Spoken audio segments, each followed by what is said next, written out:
¿cómo va la semana?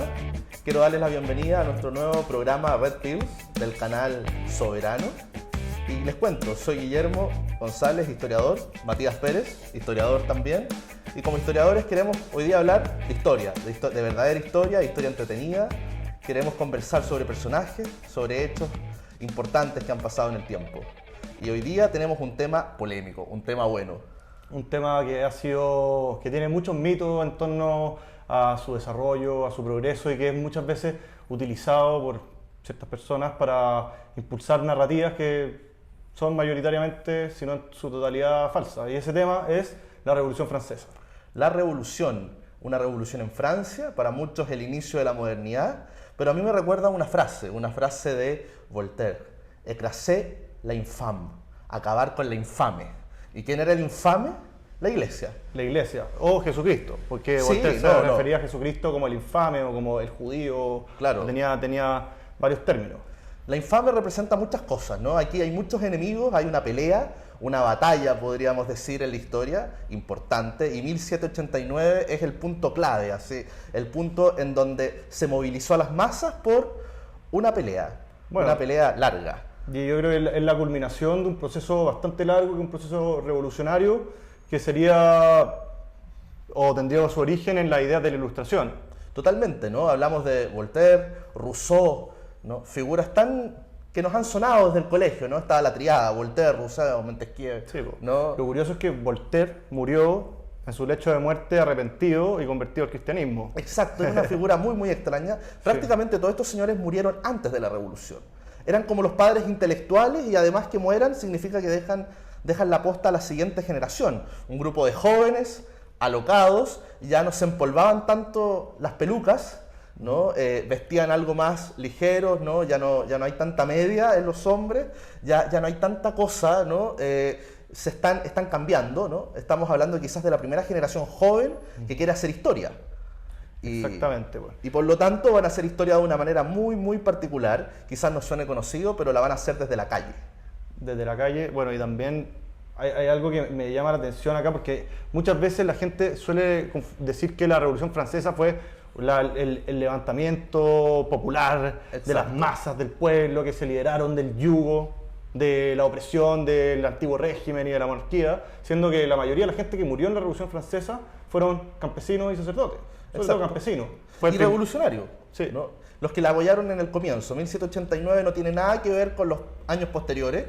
Y de hecho, ¿te cuento un dato? ¿Ya?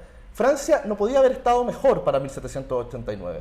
Los datos económicos, y esto los historiadores serios, importantes, incluso historiadores que son pro-revolución, ¿no? Que sienten simpatía por la revolución, han hablado que estamos en un momento en donde la inflación se ha logrado manejar, ¿no? Donde el crecimiento económico de Francia es importante, donde la clase media ha crecido, esto nos suena conocido, donde por primera vez los hijos de algunos burgueses, artesanos pueden estudiar, ¿no? Y por lo tanto el clima no podía estar mejor para la historia trágica, ¿no? La historia material trágica de Francia, es una historia triste. Eso me recuerda a otros procesos históricos. Exacto. A varios procesos históricos. Yo creo que las revoluciones tienen un modelo arquetípico al que siguen. Generalmente lo que uno logra ver es que cuando una sociedad se encuentra en un momento de prosperidad, de auge, de apogeo, construido por generaciones de hombres que llamaríamos como la era de los exploradores, los hombres que son los constructores de la sociedad. Exacto. Ya llega la juventud con nuevas ideas, muchas veces desde afuera o internas, que buscan hacerse un lugar, una nueva como aristocracia, gente que busca hacerse un lugar en el mundo y utilizan a las masas populares desarraigadas. ¿Para qué? Para avanzar en sus proyectos políticos. Y eso ha pasado, por ejemplo, en la historia de Roma. Por ejemplo, ¿no? Lo vemos en Chile en la actualidad, por ejemplo, que yo creo que estamos en un proceso revolucionario. Exacto. Lo vemos en la Revolución Francesa y en otras cuantas revoluciones más. Exacto, pero también podríamos decir que la francesa es el arquetipo, como tú decías, ¿no? Es el modelo que las revoluciones modernas, al menos, han seguido. Se parecen mucho. De hecho, recordamos 1789, y hoy día en Francia se celebra, ¿no? La Bastilla, ¿no? La toma de la Bastilla, ese momento en que el pueblo se levanta. Pero, por ejemplo, se nos olvidan ciertos datos. Cuando uno va a las fuentes de la Bastilla, lo primero que las personas que lo vivieron recuerdan son las cabezas de los guardias de la Bastilla rodando por París, ¿no? La persecución del alcalde de París, que fue una locura espantosa, ¿no? Marcó a muchos escritores, a muchos teóricos políticos que van a hablar de esto, ¿no? Va a ser un verdadero trauma a los extranjeros que se encontraban en París. Pero, ¿qué pasó? Que algo tan sangriento, algo tan brutal como una turba violenta, ¿no? Que ataca un edificio público, se termina convirtiendo en el ícono básico de la revolución. Y eso tiene que ver con la épica de la calle. La revolución supo explotar la calle. Exactamente, bueno, también es, bueno, por un lado la narrativa, porque nosotros sabemos que los sans-culottes, los revolucionarios comunes y corrientes, no se habían leído a Voltaire, Claro. Diderot, etcétera, etcétera, sino que simplemente eran manipulados por quienes, por burgueses que querían y por miembros de distintos clubes y sociedades. ¿Para qué? Para hacer avanzar una narrativa, ¿ya? Y alcanzar el poder político. Y eso es lo que hicieron. Pero, como siempre pasa en los procesos revolucionarios, la revolución termina por comerse a sus propios hijos. Exacto, ¿no? Es como una maldición que se cumple. ¿Te cuento un dato? Tú sabes que de los revolucionarios, ¿no? Los que encabezaron la calle, la mayoría eran pitucos, o sea, ni siquiera eran gallos cuicos, no, estos eran los más finos de los que había, o sea, estamos hablando del primo hermano del rey. Luis Felipe de Orleans, sí, por ejemplo. Felipe Igualdad, como se quiso llamar a sí mismo. Padre, bueno, el siguiente Luis Felipe de Orleans, ¿no? Exactamente, que fue posteriormente el rey revolucionario de Francia.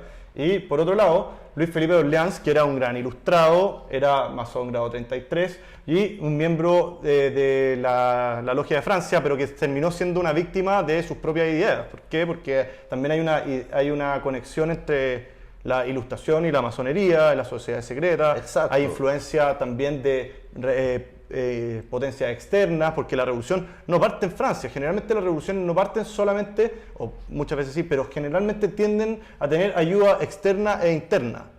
Exacto, ¿no? Esto realmente se va a sentir como un proceso europeo, así por lo menos lo vivieron los franceses, ¿no? Además con una guerra externa total, ¿no? Que va a ir acelerando la revolución, ¿no? Si estamos en guerra tenemos que hacer esto rápido porque estamos haciendo historia, ¿no? Y por otra parte, cuando tú hablas de los clubes, hay uno que se reunía en la iglesia de San Jacques, ¿no? San Jacobo, ¿no? Y que pasaron a ser conocidos como los jacobinos. Exactamente. ¿No? Y ellos de alguna manera eran también había otro grupo que se llamaba los montañeses, los que estaban arriba. Que son los más extremos de los jacobinos. Exacto. La montaña. Y además que en la convención, ¿no? En la convención constitucional por lo demás, ¿no? Que va a tener varias la revolución, ¿no? Porque los jacobinos venían con ciertas ideas, y esas ideas que prometían primero nueva constitución. Ese era el mensaje original. ¿Te digo un dato curioso? Cuéntame. Tú sabes que en los procesos revolucionarios siempre hay una épica, y dentro de esta épica existe una serie de simbolismos que entiende la gente. La ilustración, acordémonos que es un proceso, o sea, un conjunto de intelectuales, etcétera, que van a partir del racionalismo, van destruyendo todo el mundo simbólico previo. ¿Por qué? Porque lo consideran, ¿cómo se llama esto? Supersticiones, estúpidos. Exacto, entonces borran con toda la tradición para ellos, cosa que es uno de los mayores errores cometidos en toda la historia. Pero, ¿quiénes se encargan entonces de los símbolos? Estos mismos hombres, ¿ya? Y cuando la Revolución Francesa empieza a ser exportada por todo el mundo, Exacto. nosotros en Chile, en la Aurora de Chile, que fue creada por el fray Camilo Enríquez, Un gran rusoniano, ¿no? Se fascinó con Exactamente. Rousseau en Lima, por ejemplo. ¿sí? Bueno, tú vas a ver la Aurora, en su logo tiene una montaña.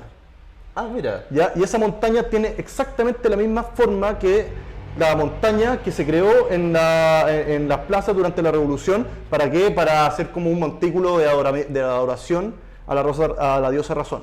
Perfecto. ¿Ya? O sea, llegó, ahí cruzó el Atlántico. cruzó el Atlántico y cruzó y trascendió a todo el mundo. Las repúblicas fundadas en América del Sur siguen un modelo de la ilustración que no es el mismo que se aplicó en Norteamérica, que es otro modelo de ilustración, sino que es el modelo de la Revolución Francesa. Y eso yo creo, a mi juicio, como historiador, que es uno de los grandes problemas del continente americano, que hay un quiebre total con el antiguo régimen, con nuestras formas de vida, ¿ya? Y destruyen todo. Pero volviendo a Francia, eso es la ilustración al final, sobre todo la francesa, es una especie de ingeniería social, ¿ya? Para construir la sociedad. Ahí está el punto, ¿no?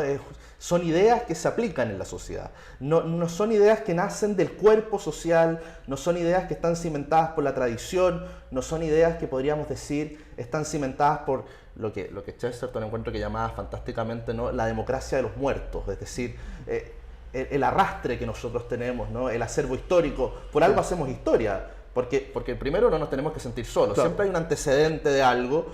Siempre podemos encontrar en nuestra historia, en lo que hemos hecho, algo, ¿no?, para seguir camino.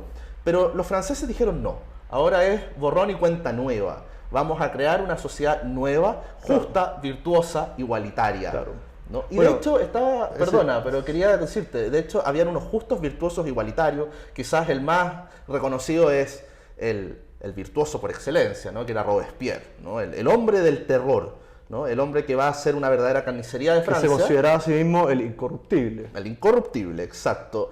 Pero tú sabes, por ejemplo, que él partió en la universidad, de hecho le proclamó algunos poemas al rey, ¿no?, al rey que terminaron decapitando, ¿no? Era un abogado, pero tuvo la suerte de encontrarse con un montón de amigos abajistas, ¿no?, de esta corte de Francia, ¿no?, de estos hombres que salían de Versalles y iban a París. Los con complejo de culpa social, podríamos Exacto, decir. ¿no? ¿Ya? Entonces tuvo gente que también le alimentó, ¿no? Alimentó dos cosas. Por un lado, alimentó esa búsqueda de la virtud por sobre todo, ¿no?, incluso arrasando con la vida de los ciudadanos, y fomentó el resentimiento, ¿no? El resentimiento es un elemento que la historia tiene que tomar así. Podríamos hacer hasta una historia del resentimiento porque es clave a veces para mover emociones, para mover fuerzas políticas. Bueno, yo creo que también en este proceso, no solamente el resentimiento, sino que hay una especie de ibris y una especie también de soberbia por parte de los ilustrados, que ellos se pueden considerar a sí mismos, como se llama ilustración, porque ellos son los iluminados. Exacto. Nosotros somos los que vamos a construir la sociedad. ¿Por qué? Porque nosotros tenemos el conocimiento para crear un mundo mejor. ¿Por qué? Porque todo lo que ha ido hacia atrás, nosotros somos racionalistas, todo lo que ha existido antes, nosotros como historiadores sabemos que todo lo que existe en el mundo actual es construido sobre los hombros de gigantes, nuestros antepasados que han hecho sociedades magníficas. Bueno, pero llega un grupo y dice, no, esto se acabó, vamos a desecharlo todo, vamos a partir de cero y todo lo que hubo para atrás es basura, ignorancia y oscuridad, y nosotros, el círculo privilegiado de elegidos inteligentes, nosotros los genios resplandecientes, vamos a construir el mundo perfecto. Llevémoslo a otro modelo revolucionario, ocurre lo mismo, ¿ya? Es un círculo de personas que tienen un conocimiento oculto o una ciencia oculta, por ejemplo el marxismo, ¿ya? Entonces este grupo de elegidos, que podría ser como ejemplo el Partido Comunista en la Revolución Rusa, Exacto. nosotros somos los grandes arquitectos de la sociedad perfecta, cosa que nunca pasa. Bueno, aquí yo creo que se aplica muy bien la frase de que el camino al infierno está sembrado de buenas intenciones. De hecho, la revolución es el mejor ejemplo de aquello. Y te quiero preguntar algo, porque va a llegar el profesor de historia del colegio y nos va a decir, bueno, y los derechos del hombre y el ciudadano, los derechos de la mujer. 1789 fue muy radical en eso, ¿no? De hecho, llegó hasta proclamar, ¿no? Olympe de Gouges, ¿no?, una de las grandes revolucionarias, presenta los derechos universales de la mujer, termina decapitada por lo demás, por los mismos revolucionarios. La revolución se come a sus propios hijos. Exacto, porque te van a decir, oye, hay muchas cosas. En la historia tendríamos que decir algo así como que, bueno, la revolución fue una especie de gran altar de sacrificio, donde después tenemos que nosotros aceptar todo lo bueno pese a las consecuencias nefastas que hubieron. Bueno, es que yo creo que parte del mito y la épica de la Revolución Francesa, que permanece hasta el día de hoy, es de que todo el mundo para atrás era ignorancia. O sea, las mujeres antes de la Revolución Francesa no tenían derechos ni obligaciones. El Código Napoleónico destruye muchas atribuciones de las mujeres, ¿ya? Se ha inventado un mito respecto al antiguo régimen. Yo creo que el antiguo régimen, a partir de Luis XIV, se distorsiona, ¿ya? Siempre en el colegio los profesores van a enseñar todas las estructuras previas a la Revolución Francesa como una pirámide social, ¿ya? Exacto. En donde está la nobleza, el clero, el tercer estado, etcétera, etcétera. Donde María Antonieta comía pastel. Sí, exactamente, Exacto. pero eso es falso. El antiguo régimen, que se distorsiona al final con Luis XIV, es la consecuencia de 200.000 años de Homo sapiens avanzando hacia cierta línea de forma de gobierno de ensayo y error sobre el que se ha ido construyendo las sociedades. Y después de repente, ¡pum!, se desechan. ¿Ustedes creen que la gente antes del antiguo régimen era estúpida o irracional? Todo lo contrario, es cosa de ver el arte, la cultura, la filosofía, que no habría permitido la Revolución Francesa ni la Ilustración.